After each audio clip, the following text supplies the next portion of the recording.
Ron, want to ask you about Ty Sambrailo. You and you and John Lynch and Alfred Williams called those games for 9 News. You watched 4 games with the rookie left tackle Ty Sambrailo. Were you impressed? Do you think Sambrailo is going to do a job protecting Peyton Manning's left side? I should ask my fantasy partner here, who I'm sitting with getting ready, and he's a guy that you know, and he is such a better expert than I am. And I think to answer the question, I know who it is. I can guess. I'm going to give you You're Tom Green. Give you my fantasy partner. It's Woody Paige and Les Shapiro. They want to know about Ty Sambrailo. Would you just answer that question? Is this on the air? Because I almost said something I shouldn't have said. Oh, gosh. Doug Moe. That's the best you could come up with, Ron? That's doing it right. Yeah. Are you still alive? I thought you died, Doug. Don't you watch the program The Walking Dead? That'd be me. Doug, did you fly in specifically for a fantasy football draft? Okay, let me just say, and we'll get to Ty Sambrailo, but the best thing about being partnered up for him with 20 years is that any good pick is his pick. Any bad pick is my pick. And once you do that, you're good. Yeah, but before you answer that, I got to tell you, Doug. So I called Doug a couple of years ago, and he said, I don't have time to talk to you. I'm watching American Idol. So you can tell what he's doing with his retirement. I guess he's watching Dancing with the Stars since it's on now. But Les and I were just talking about how John Elway so far has not really succeeded with the second and third round draft choices. Monte Ball cut. Brock's never played in a real live game under center in a pressurized situation. And we can go on, but maybe, and Derek Wolfe hadn't been that much since he's played suspended now, that Ty could be one of his finds in a second round draft pick. I think he will be. I think he's been pretty good, and I've asked, not only John, but guys that played the position that were out there at practice, and they tell me that he's pretty good. They tell me that he works hard, that he's bright. I spoke to him for 30 minutes. I think he understands what he's got to do. I think he's a smart kid, and I think the acquisition of Evan Mathis will help him immensely. I mean, he's now got somebody who's an all-pro caliber guy next to him. I think he's going to be fine. I think they're much more comfortable now than they were 6 to 8 weeks ago with him. Are they going to the Super Bowl? Ron Zappolo, are the Broncos going to the Super Bowl? Are they going to win a championship this year for Pat and Peyton? Well, I think they are going to go to the Super Bowl, but not this year. I think it'll be in the next couple years. I think this year is a transition year. I think they may start a little slow. John Lynch said something on the last broadcast I kind of agree with. He said, it's weird to say this, but the defense is going to have to carry this team for the first half of the season. I think the offense is in a transition period. I think they'll get better.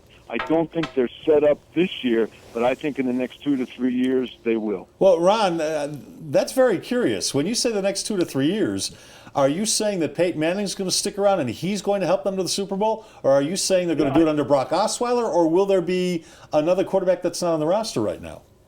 Why would Peyton Manning quit if he's still playing well? Here's my problem with most guys I've been around, and you guys know this because you've been around all the same people. You got to rip the uniform off them. You got to absolutely rip the uniform off him. If Peyton Manning comes out this year in an offense that's not really tailored to him and throws 34 touchdowns and throws for a lot of yards, and the Broncos win 11 to 12 games, honestly, is he going to say that's enough? I quit. No, he'd come back. I'm in agreement with you that I agree. I agree with you. He's going to fulfill his 5 years. I think people I know that. People keep thinking that people can't wait to get to the next thing. Be very, very careful with that. Yeah, well, sometimes the next thing, I just think if this guy is healthy, plays the season, and plays to what we think he can do, he's not going to quit. Yeah, people who want to get rid of him. 2 words for you: Brian Greasy. There you go. 6 and 10. But it's not just. It's any time you want to get rid of somebody and get on to the next thing. Be careful what you wish for. Who was the I know most? what they have in Peyton Manning. Give us the most interesting player that you saw doing the games, the 4 games, that people wouldn't have expected to be so interesting? I think I know your answer because I watched you in 3 of those games. I was with you at one of those games. I'll tell you my answer. Shaquille Barrett. I knew you were going to say that because I think he was the find of the training camp. So do I. And I think they've gone from a guy who was on the practice squad, who had a chance to make the team, to in 4 weeks, we have to put together packages to get him on the field because it would be a waste not to get him on. And he will play. He will play a lot. I think he's the biggest surprise at training camp. I think he's a mature young kid. You read all the stories about how he changed his diet. He dedicated himself. Any team, and you guys know this, you got to have pass rushers to win a championship. You have to have great quarterback play, and you have to have pass rushers. And pass rushers are like pitching in baseball. You never have too many. And for people that say, well, where's he going to play?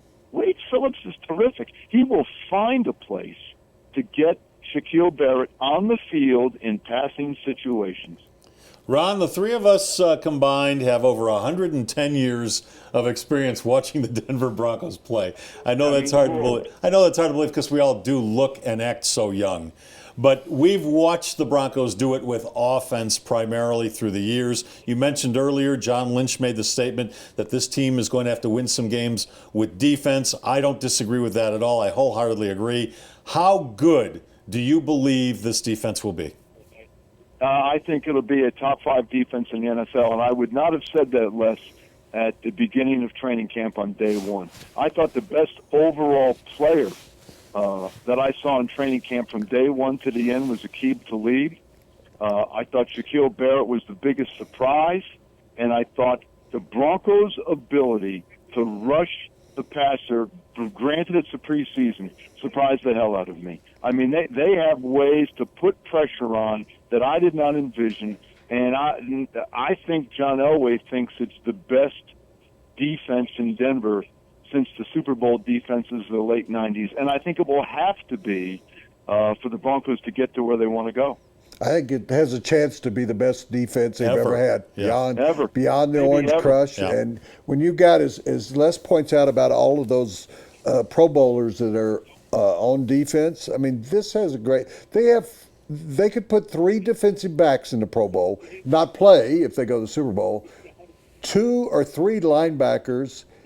And I think, and now a coach is going to take advantage of all that one talent. defensive lineman in Malik Jackson. I think there's 7 or 8 Pro Bowl caliber players on that defense. Ron, do you agree? I agree. I think they're that good. I mean, I don't think they have a Gradishar type who made that difference on the 77 team. I don't really think they have. I don't think Sly Williams is Reuben Carter, but I think they have a better secondary, a better ability to get to the passer than they've ever had. And I don't want to get it's a preseason, so I don't want to get too carried away. But I've never seen a Denver team able to rush the passer in more creative ways than I saw this team the last 4 weeks. Yeah, I don't think people will remember. A lot of people weren't Broncos fans then, or they were kids or whatever. They don't remember how good Wade Phillips was as a defensive coordinator. And we're seeing what he was like when he was here before. He studied under Joe Collier. Joe Collier was a great defensive coordinator. I just think Wade Phillips is going to make he would be most valuable difference maker, I think, this year will be Wade Phillips. I couldn't agree more. And it's funny you mentioned him because, think back, he was not the first choice. And it's like sometimes the best trades you make are the ones you don't make. Sometimes the best hires you make are the ones you don't make. They wanted somebody else. It turned out to be Wade Phillips. And I think they're going to be very happy with that choice. Ron, do you see any other team in the AFC West making a run at the Broncos for the division title? No. I know what they say in Kansas City. They think Manning's done. They think the Broncos are done. They're not as good as Denver. And they may even beat Denver a week from Thursday. That's possible. But they're not going to beat them. There's no team that's going to beat them. Not in the AFC West. They're going to win the division. They're going to have home field advantage for a playoff game. And, we'll see what happens from there. Yeah, I'm with you. 2 or 3 Ron games. Zappolo, the Yeah. legendary Ron Zappolo. You always like to put that. It sounds like somebody who died, but like Doug Moe. But we'll remind you that Ron had to have his suit and his tie ripped off him by Channel 31 because he wasn't going to. Just Good kidding. words, Woody, were never spoken. Ron, when they Suit and the tie. Ron, now I always wanted to ask Ron something I haven't ever asked him. Do you think you went a wrong direction because you were so good at play-by-play? Should you have gone that direction where you could have been Bob Costas or Jim Nantz or something? I know you love what you've accomplished in your life, but did you ever regret that you didn't just carry that on into network and being with it forever as a Jack Buck? Yes, I do probably have some regrets at that time, but I'm just like you two guys. The three of us have regrets, and, we can sit and talk about it, and, the three of us have done that. Yeah, I have a few regrets, but you try to make decisions at certain times of your life that, you think are the best ones, or not all of them work out the way that you want, but you try to accomplish what you can and feel good about it. But there's a moment where you think, when you're trying to get another play-by-play job and you can't seem to get one, and it's, you feel like, you're good enough, but things just don't go your way, and then you think, well, I should have done it a different way. But everybody has regrets, and I'm no different than anybody else. And you cited, Les cited how many years we've covered the Broncos. We should mention, among the three of us, we've been married 14 times. Only once for me. And only one for Ron. Only once for me. That makes 13 between the two of you. Hey, That's a joke. I'm joking. I'm joking to an extent. Zap, we'll see you in the press box on Sunday, yes? Hey, it's good to see you guys. It's always good to be on with you. Thanks for calling me, and please don't forget me and call me during Sure, the and he's season, on channel. You're on Channel 9 you're with Sam Adams. I hired him to his first job. Are you doing the altitude show this year? Well, I'm not sure yet. We may not. I don't know, but I am doing the thing with Sam, and I'm also going to do. I did this last year, and I didn't think I would like it, but I did. I'm doing the mornings on Monday after every Bronco game, and so I get up at an ungodly hour and go over there and go on 4 or 5 times over a couple hours, and I really kind of enjoy it. I get to do the highlights, pick what I want. I get to kind of do a few commentaries about what I saw the night, the day before, and I kind of enjoy that, so I'm going to do that too. All right, we'll watch for that. Thanks, Ron. All right, guys, we'll see you. All right, Ron Zappolo. Good success with your fantasy draft. Yeah. With Doug He's Moe. paired with Doug. You know that Doug Moe loves football fantasy. Baseball even more. Yeah. More than Basketball, coaching. more than basketball. Yeah. Doug is unbelievable. Doug's in our media baseball fantasy league. And you could be sitting in a game with Doug, and I've experienced this, sitting in a game with Doug, and he'll own the second baseman on his team, and if the second baseman makes an error, he will immediately pick up the phone, call the commissioner, and drop the guy. That's Doug. In this show, one of the interesting aspects of us doing this show is we can call Ron Zappolo, who's a legendary broadcaster and newscaster and anchorman, and he puts on a legendary basketball coach. I thought Tom Green was coming on because Ron and he play golf all the time.